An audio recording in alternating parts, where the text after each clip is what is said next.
Hello बच्चों, तो कैसे हो आप सब। बच्चों, हम कर रहे थे अपने बिजनेस स्टडीज की क्लास 11th का चैप्टर नंबर 4 और आज हम उसका करेंगे बिल्कुल आखिरी पार्ट जो कि है part number 4। So let's begin. तो बच्चों शुरू करेंगे आज के पार्ट को सबसे पहले टॉपिक से जो कि है टाइप्स ऑफ इंश्योरेंस। तो बच्चों तीन तरीके के इंश्योरेंस देखे जाते हैं, तो इसमें यही लिखा हुआ है there are 3 types of insurance. सबसे पहला है लाइफ इंश्योरेंस, दूसरा है फायर इंश्योरेंस और तीसरा है मरीन इंश्योरेंस। सबसे पहले बड़े आसान सी लैंग्वेज में इसको समझ लेते हैं। लाइफ इंश्योरेंस के अंदर क्या होता है, देखो बच्चों, किसी भी इंसान के ना दो ही डर होते हैं। किसी भी वर्किंग इंसान के, मान लो उसकी एज है 30-35, उसके मन में दो डर होते हैं। पहला डर उसको ये होता है कि मान लो अगर इस आदमी की डेथ हो गई और उसके पास फैमिली है, इसके पास बच्चे हैं, वाइफ है, तो उसको ये डर होता है कि मेरे जाने के बाद इनका खर्चा कैसे निकलेगा, इनके पास पैसा कहां से आएगा। सबसे पहला डर ये होता है।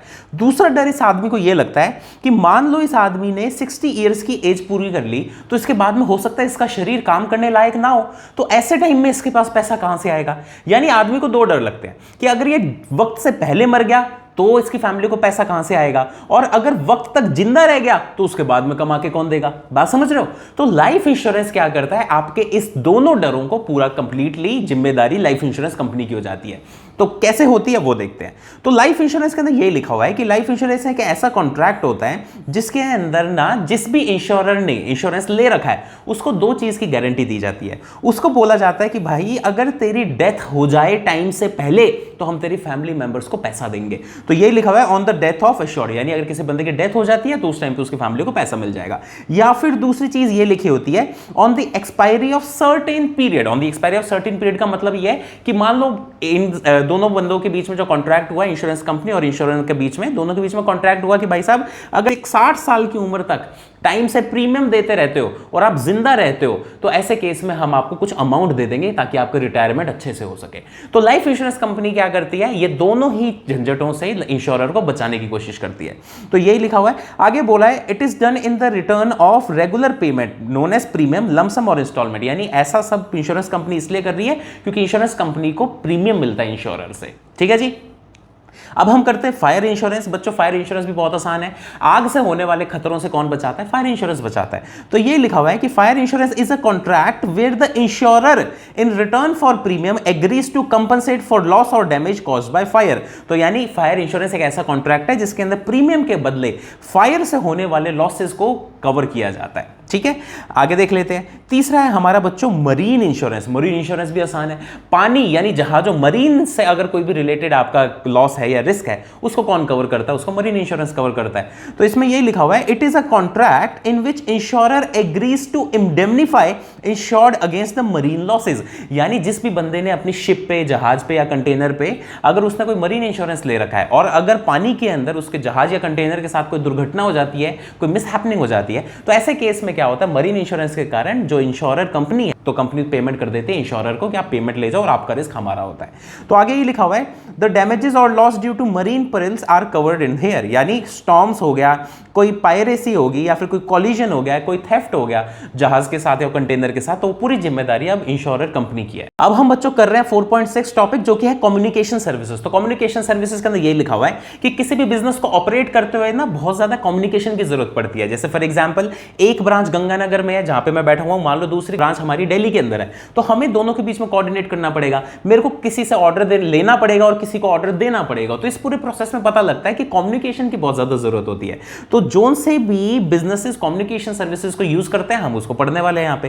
तो इसमें ये लिखा हुआ है in business communication services are essential for maintaining links. यानी कम्युनिकेशन की बहुत जरूरत होती है बिजनेस के अंदर ताकि लिंक्स हम मेंटेन कर सकें। किस किस से लिंक्स मेंटेन करने होते हैं, सप्लायर से बातचीत करनी होती है, कस्टमर से बातचीत करनी होती है, कॉम्पिटिटर से बातचीत करनी होती है, गवर्नमेंट अथॉरिटी से बातचीत करनी होती है। तो इसके लिए कम्युनिकेशन बहुत जरूरी है। आगे बोल रहे हैं they support the transmission of ideas and information enabling smooth operations. तो ये बोल रहा है कि कम्युनिकेशन की वजह से क्या होता है, आपके आइडियाज और इंफॉर्मेशन आप आदान प्रदान कर पाते हो, यानी आपस में एक्सचेंज कर पाते हो। इस वजह से क्या होता है, बहुत ही आसानी से हमारा बिजनेस चलता है। अगर कम्युनिकेशन सर्विसेज नहीं होंगी तो बिजनेस चलाना बहुत मुश्किल हो जाएगा। ठीक है बच्चों अब अपन देखते हैं कि टाइप्स ऑफ कम्युनिकेशन सर्विसेज कितनी होती हैं। तो बच्चों दो तरीके की कम्युनिकेशन सर्विसेज होती हैं। सबसे पहली तो होती है पोस्टेज की सर्विसेज, जिसको हम बोलते हैं पोस्टल सर्विसेज, यानी डाकिया जो डाक लाया वो पोस्टल सर्विसेज में कवर होता है। दूसरी होती है टेलीफोन की सर्विसेज, जिसको हम बोलते हैं टेलीकॉम सर्विसेज। तो अपन इन दोनों को देख लेते हैं इसमें क्या होता है। तो यही लिखा हुआ है कि communication services are classified into two categories. सबसे पहली है कैटेगरी ए, जो कि कह रहे हैं पोस्टल सर्विसेज। पोस्टल सर्विसेज के अंदर क्या होता है, कुछ फाइनेंशियल फैसिलिटीज और कुछ मेल फैसिलिटीज होती हैं। इसके अंदर क्या होगा, आपने देखा होगा आजकल जो इंडियन पोस्ट है ना, ये लोगों के खाते भी खुलवाने लग गया, यानी बैंक की तरह ही काम करने लग गया। तो वो जो उसका पोर्शन है उसे तो बोला गया है फाइनेंशियल फैसिलिटीज प्रोवाइड करता है। कौन प्रोवाइड करता है? Indian post. ठीक है, दूसरी है जो इसकी डाक भेजने की फैसिलिटी है, जिसको हम बोलते हैं मेल फैसिलिटीज। तो ये दोनों फैसिलिटीज को हम किस में कवर करते हैं? इसको हम पोस्टल सर्विसेज में कवर करते हैं। अब हम बात करते हैं टेलीकॉम सर्विसेज यानी टेलीफोन की सर्विसेज के अंदर। तो सबसे पहला तो है सेल्युलर मोबाइल सर्विसेज, यानी सिम वाली जो हम सर्विसेज देख रहे हैं मोबाइल फोन के अंदर है। दूसरी होती है fixed line services. Fixed line services के अंदर क्या होता है, आप एक ना स्पेसिफिक लाइन, जैसे एक एग्जाम्पल लेते हैं पहले, मान लो आपने किसी बंदे को फोन मिलाया, आपने कई बार देखा होगा फोन मिलता नहीं है, कॉल कट जाती है। ऐसा इसलिए होता है क्योंकि जो हमारी लाइन होती है ना, जिस लाइन से हम दोनों कनेक्ट करना चाह रहे हैं, उस लाइन को बहुत सारे लोग यूज कर रहे हैं, तो आप जल्दी से कनेक्ट नहीं कर पाते कई बार। तो कई बार क्या होता है, कॉल ड्रॉप हो जाता है। पर फिक्स्ड लाइन सर्विसेज के अंदर क्या होता है, एक स्पेसिफिक लाइन सिर्फ और सिर्फ आपको दे दी जाती है, ताकि आपको बिजनेस करने में कोई दिक्कत ना हो। वो पब्लिक ऑपरेशंस में यूज नहीं होती, वो सिर्फ और सिर्फ मेरे लिए यूज होगी। ठीक है, तीसरी होती है केबल सर्विसेज, जो आपके घरों पे जो केबल टीवी के कनेक्शंस आते थे पहले, वो केबल सर्विसेज में है। आगे वीसैट और डीटीएच, जो ऊपर वो सैटेलाइट से लगाते हैं, डिश लगा देते हैं, जिससे आप नेटवर्क कनेक्ट करते हो और अलग अलग काम करते हो, उससे बोला जाता है वीसैट और डीटीएच की सर्विसेज। अब हम बच्चों देखते हैं नेक्स्ट टॉपिक, जो कि है वेयर हाउसिंग। आप सबको पता है कि किसी भी बिजनेस को काम करने के लिए ना वेयर हाउस की जरूरत पड़ती है। वेयर हाउस क्या होता है, वेयर हाउस को हम गोदाम बोलते हैं हिंदी के अंदर। तो गोदाम की जरूरत पड़ती है। गोदाम का यूज क्या होता है कि मान लो हमने बल्क के अंदर कोई सी चीज बना ली, तो हम क्या करेंगे, कुछ टाइम के लिए उसको गोदाम में छोड़ देंगे और धीरे धीरे गोदाम से आगे माल सप्लाई करते जाएंगे। ऐसा भी होता है कई बार कि मान लो आने वाले टाइम के अंदर दिवाली आने वाली है, तो दिवाली से पहले काफी सारे पटाखे बनाओ और पटाखे बना के गोदाम के अंदर छोड़ दो। इससे हेल्प क्या मिलती है, जिस टाइम दिवाली आएगी हम उस टाइम पे अपनी पूरी सप्लाई दे पाएंगे। ठीक है, तो इस तरीके की सर्विसेज बिजनेसमैन को चाहिए होती है, और उसको हम क्या बोलते हैं, गोदाम की सर्विसेज बोलते हैं। यही बोल रहे हैं warehousing involve storage of goods in systematic and scientific manner. यानी वेयर हाउस कैसे बने होते हैं, बिल्कुल प्रॉपर तरीके से उनका डिवीजन होता है, जैसे सेक्शन ए, सेक्शन बी, उसका स्पेसिफिक चीजें रखते जाओ और बहुत ही साइंटिफिक तरीके से बनाए जाते हैं। जैसे आपने देखा होगा अमेजन के वेयर हाउस, यूट्यूब पर काफी सारी वीडियोस चल रही हैं कि अमेजन ने कितने स्ट्रेटेजिक तरीके से अपने वेयर हाउस बना रखे हैं, जिसके अंदर रोबोट्स यूज हो रहे हैं, कोई बंदा अंदर एंट्री नहीं करता, और सीधा आपने मान लो ऑर्डर दिया अमेजन के अंदर, तो उसके वेयर हाउस यानी गोदाम में से वो चीज बाहर रिसेप्शन तक आ जाती है, जहां पे उसकी पैकिंग की जाती है। तो यानी वेयर हाउस बनाने के भी आजकल बहुत ज्यादा टेक्निक हो चुकी है। तो यही बोला आगे कि this maintains the quality and value and usefulness of the products, यानी क्वालिटी मेंटेन रहती है। फॉर एग्जांपल आपने देखा होगा कोल्ड स्टोरेज। कोल्ड स्टोरेज में क्या होता है, वो पूरे ठंडे स्टोरेज होते हैं और उसके अंदर कोई भी खाने पीने वाली चीज रखी होती है, जैसे किन्नू, फल, सब्जियां। इससे क्या होता है, वो चीजें ना खराब नहीं होती, तो इसलिए क्या होता है, उनकी लाइफ बढ़ जाती है और यूजफुलनेस बढ़ जाती है चीजों की। आगे कह रहे हैं दिस एंश्योर्स टाइमली अवेलेबिलिटी, यानी जिस टाइम भी जरूरत पड़ी, हमारी एग्जांपल के अंदर दिवाली पे पटाखों की जरूरत पड़ी, वो कहां से निकाल लिए, गोदाम से निकाल लिए। आगे बोल रहे हैं modern warehouses are automated, यानी काफी सारे रोबोट्स का यूज किया जा रहा है मॉडर्न वेयर हाउसेज में, and these are equipped with logistic software for inventory management, यानी इन्वेंट्री को आजकल बहुत ही साइंटिफिक तरीके से मैनेज किया जाता है। काफी सारे सॉफ्टवेयर यूज होते हैं ताकि किसी भी चीज में कोई प्रॉब्लम ना आए इन्वेंट्री को मैनेज करने के अंदर। आगे हम देखते हैं बच्चों what are the functions of warehousing, यानी गोदाम के फायदे क्या होते हैं। सबसे पहला फायदा तो होता है कंसोलिडेशन का। कंसोलिडेशन के अंदर क्या होता है, मान लो ये कोई दुकानदार है, इस दुकानदार को काफी सारे गोदामों से अपने पास पेंट मंगाना है मान लो, या फिर मान लो कपड़ा मंगाना है, तो ये क्या करेगा, अपने वेयर हाउस के अंदर अलग अलग सप्लायर से कपड़ा मंगा के रखता जाएगा और धीरे धीरे ये दुकानदार क्या करेगा, अपनी दुकान से माल बेचता जाएगा। तो कंसोलिडेशन की सर्विसेज का मतलब है कि गोदाम के अंदर अलग अलग जगहों से लाके आप चीज रख दो और बाद में धीरे धीरे उसको बेचते जाओ। आगे पॉइंट नंबर सेकंड कह रहे हैं break the bulk. Break the bulk का मतलब ये है कि मान लो आपने किसी सामान को बहुत ज्यादा इकट्ठे के अंदर मंगवा लिया, किसी चीज को मान लो आपने इंपोर्ट करवा लिया, इंपोर्ट करवा के आपने क्या किया, उसको गोदाम में काफी सारा माल भर के रख लिया, अब धीरे धीरे आप उसको तोड़ तोड़ के स्मॉलर एंड स्मॉलर क्वांटिटीज में बेच रहे हो, इसको बोला जाता है ब्रेकिंग द बल्क। आगे बोल रहे हैं स्टॉक पाइलिंग। स्टॉक पाइलिंग का मतलब यह है कि मान लो आपकी किसी सीजनल चीज की दुकान है, मान लो आपकी ना कोट की दुकान है जो कि सर्दियों में बिकेंगे, तो आपने क्या किया, धीरे धीरे कोट इकट्ठे करने शुरू किए और अपने गोदाम में स्टॉक पाइल करना शुरू कर दिया, यानी उनको इकट्ठा करना शुरू कर दिया। ये भी क्यों होता है, ये गोदाम यानी वेयर हाउस की मदद से होता है। आगे कह रहे हैं value added service. Services. Value added services के अंदर क्या होता है बच्चों, कुछ ना किसानों के वेयर हाउस होते हैं, जिसके अंदर मान लो ये किसान है, इसने अपना ना किन्नू ला के वेयर हाउस के अंदर रख दिया।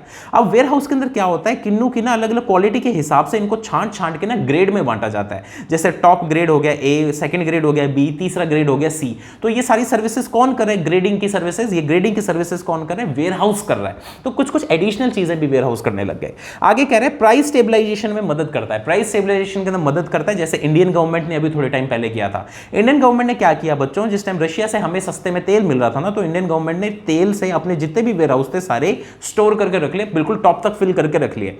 अब थोड़े टाइम बाद क्या हुआ, जब हमारे पास यहाँ पे पेट्रोल का रेट बढ़ने लगा, क्रूड ऑयल का रेट बढ़ने लगा, तो इंडियन गवर्नमेंट ने थोड़ा थोड़ा करके ना ये जो सस्ते में तेल अपने मंगवा के रखा था पहले से रशिया से, उसको निकालना शुरू कर दिया। इससे मदद क्या मिली कि एकदम से हमें झटका नहीं आया कि भाई इंटरनेशनल मार्केट में तेल महंगा हो गया, तो हमें उसका इतना ज्यादा इफेक्ट देखने को नहीं मिला। क्यों? क्योंकि हमने अपने गोदाम ऑलरेडी भरे हुए थे। तो जैसे डिमांड कम हुई तो हमने वेयर हाउस से सप्लाई बढ़ा दी, जिस कारण क्या होता है, प्राइस स्टेबल रहता है थोड़ा सा। आगे बच्चों कहा जाता है फाइनेंसिंग के अंदर बहुत मदद करता है। फाइनेंसिंग के अंदर कैसे मदद करता है वो भी देख लेते हैं। ये मान लो एक वेयर हाउस है, यहाँ पे वेयर हाउस का मालिक बैठा है, यहाँ पे एक बंदा आके क्या कह रहा है, मान लो उसने बंदे ने 10 लाख का माल वेयर हाउस के अंदर इकट्ठा करवा दिया।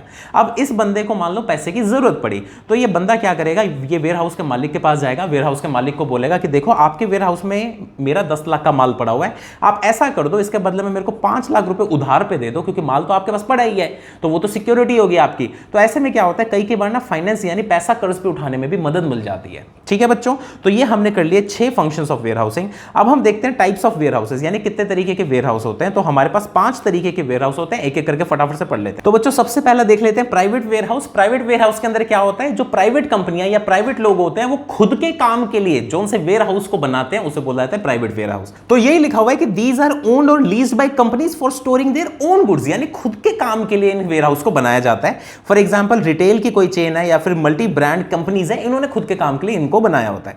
पॉइंट नंबर 2 कह रहा है public warehouse. Public warehouse में क्या होता है, एक वेयर हाउस खोलो, उस वेयर हाउस में ना सारे लोगों को इनवाइट कर दो कि कोई भी बंदा चाहे तो अपना सामान हमारे वेयर हाउस में रख के जा सकता है। तो एक तरीके से क्या हो गया, आप रेंट पे अपना वेयर हाउस दे रहे हो छोटे छोटे पार्ट्स में। इस वेयर हाउस को खोलने से पहले बच्चों गवर्नमेंट से लाइसेंस लेना पड़ता है। ठीक है, तो हमने लिखा हुआ है these are available to any trader, कोई भी आ सकता है, या मैन्युफैक्चरर फॉर अ फीस, यानी एक तरीके से हम फीस का कह सकते हैं, रेंट देना पड़ता है उनको। And it requires a government licence for operation, यानी जो भी मालिक होने वाला है वेयर हाउस का, असली मालिक, तो उसको क्या करना पड़ता है, गवर्नमेंट से लाइसेंस लेना पड़ता है। तो बच्चों अब हम आगे पॉइंट नंबर 3 पे, जो कि है bonded warehouse. Bonded warehouse भी बड़ा आसान सा है। मान लो ये इंडिया है, ठीक है, और इंडिया के अंदर कोई सा जहाज आके यहां पर हमारे डॉक पर उतरा, तो जैसे ही जहाज से चीज उतरेगी ना, तो उसको ना सीधा कस्टमर को नहीं दे दिया जाता, उसको सबसे पहले ना एक वेयर हाउस में स्टोर किया जाता है। स्टोर इसलिए किया जाता है कि इस पे कोई सा भी टैक्स ड्यू है या फिर कस्टम ड्यूटी ड्यू है, पहले उसकी पेमेंट करो, उसके बाद में हम अपने गोदाम से आपका माल रिलीज करेंगे। तो इस प्रोसेस के अंदर क्या होता है, ये जो वेयर हाउस है ना, इस वेयर हाउस को बोला जाता है बॉन्डेड वेयर हाउस, क्योंकि इसके अंदर ना एक बॉन्ड के अंदर गुड्स पड़े होते हैं, यानी कॉन्ट्रैक्ट के अंदर गुड्स पड़े होते हैं। तो इसलिए हम इसको बोला these are licensed by government to store imported goods before custom duty is paid, यानी कस्टम ड्यूटी को पे करने से पहले जो हमारे यहाँ पे बंदरगाह पे जो गोदाम होते हैं उनको हम बोलते हैं bonded warehouse. Goods are stored in a bond, यानी ये कॉन्ट्रैक्ट के अंदर स्टोर्ड रहते हैं उस टाइम पीरियड के लिए, तो हम इसको बॉन्डेड वेयर हाउस बोलते हैं। पॉइंट नंबर 4 कह रहा है government warehouse. Government warehouse बड़े आसान से, जो सरकार चलाती है, जो गवर्नमेंट चलाती है, उसको गवर्नमेंट वेयर हाउस बोलते हैं। These are owned and operated by government, government चलाती है। आगे बोल रहा है these are managed by Food Corporation of India, central या state warehousing corporation and state trading corporation, ये अलग अलग ऑर्गेनाइजेशन है गवर्नमेंट की, जो कि गवर्नमेंट और वेयर हाउसेस चलाते हैं। आगे हम देखते हैं पॉइंट नंबर 5, जो कि है corporative warehouse. Corporative warehouse का वही कंसेप्ट है जो हम पिछले चैप्टर्स में करके आ चुके हैं, कि क्या होता है, कुछ लोग ना साथ में आके अपना ना एक वेयर हाउस खोल लेते हैं और एक दूसरे को मदद करते हैं कि भाई आप भी अपना सामान सस्ते में रख दो, आप भी अपना सामान सस्ते में रख दो। ये जनरली देखा गया है जो एग्रीकल्चर की कम्युनिटीज हैं या फिर कोई गांव है, गांव के अंदर क्या किया, सारे किसान एक साथ आए, उन्होंने खुद का वेयर हाउस बनाया और जितने भी उनके मेंबर या सदस्य हैं, जो भी उनके पार्टनर्स हैं, उन सारों को बोल दिया कि आप सस्ते के अंदर आप इस गोदाम के अंदर अपना सामान रख सकते हो। तो ये बोला गया these are setup by agricultural और marketing cooperative societies, these provide warehousing facilities to their own members, यानी खुद के जितने मेंबर सदस्य होते हैं उनको वेयर हाउसिंग की फैसिलिटी दी जाती है। अब हम बच्चों कुछ एक ना सोशल सिक्योरिटी स्कीम्स कर लेते हैं। जैसे आपने सुना होगा ना, अमेरिका के अंदर सोशल सिक्योरिटी कुछ स्कीम्स चल रही है, मूवीज वगैरह में देखा होगा, वैसे कुछ एक स्कीम्स इंडिया में भी चल रही है। सिर्फ 4 स्कीम है, फटाफट से कर लेते हैं और चैप्टर खत्म करते हैं। सबसे पहली तो है अटल पेंशन योजना। अटल पेंशन योजना 18 से 40 साल के जितने भी लोग होते हैं उनको दी जाती है। उन लोगों को क्या करना पड़ता है, कंटिन्यू प्रीमियम पे करना पड़ता है 60 साल की उम्र तक। जैसे ही आपकी 60 एज तक आपने कंटिन्यू प्रीमियम पे किया तो उसके बाद में आपको ना थोड़ी सी पेंशन मिलने लग जाती है। यानी इस स्कीम को क्या बोला जाता है, अटल पेंशन योजना। पॉइंट नंबर सेकंड कह रहा है प्रधानमंत्री सुरक्षा बीमा योजना। इसके अंदर क्या होता है बच्चों, कोई भी एक्सीडेंट या फिर डिसेबिलिटी हो गया ना तो आपको 2 लाख रुपए तक का इंश्योरेंस मिलता है, जिसके अंदर मात्र 12 रुपए आपको 1 साल का प्रीमियम पे करना होता है और आपके पास एक सेविंग्स अकाउंट होना चाहिए। उसी के बाद आपको प्रधानमंत्री सुरक्षा बीमा योजना का लाभ मिलता है। ये ज्यादातर गांव के अंदर देखेंगे, गांव में बहुत चलती है ये। पॉइंट नंबर अगला कर लेते हैं। पॉइंट नंबर थर्ड कह रहा है प्रधानमंत्री जन धन योजना। इसके अंदर क्या होता है, आप जीरो बैलेंस के अंदर अपना खुद का एक सेविंग्स अकाउंट बना सकते हो और आपको एक रुपए का एटीएम डेबिट कार्ड मिल जाएगा और अगर इसी अकाउंट होल्डर का कोई भी एक्सीडेंट होता है तो 1 लाख रुपए तक का मुआवजा मिलता है और 30,000 तक की उसको लाइफ इंश्योरेंस का कवर मिलता है। आगे बोल रहा है प्रधानमंत्री जीवन ज्योति बीमा योजना। इसके अंदर क्या होता है, लाइफ इंश्योरेंस होता है 2 लाख रुपए तक का, लेकिन सिर्फ 330 रुपीज का प्रीमियम देना होता है 1 साल का और 330 रुपीज के बदले में आपको 2 लाख रुपए का बीमा मिल जाता है। आगे बोला है these are available to individuals age 18 to 70 with savings account. यानी जो भी बंदा है 18 से 70 साल की उम्र का, उसके पास अगर सेविंग्स अकाउंट है तो ये इस स्कीम का फायदा ले सकता है। तो बच्चों यहाँ पे हमारे चैप्टर नंबर 4 कंप्लीट हो गया। अगर आपको किसी भी पॉइंट में कहीं पे भी डाउट है नीचे कमेंट्स में लिख देना। मिलेंगे नेक्स्ट चैप्टर के साथ नेक्स्ट वीडियो में। Bye bye.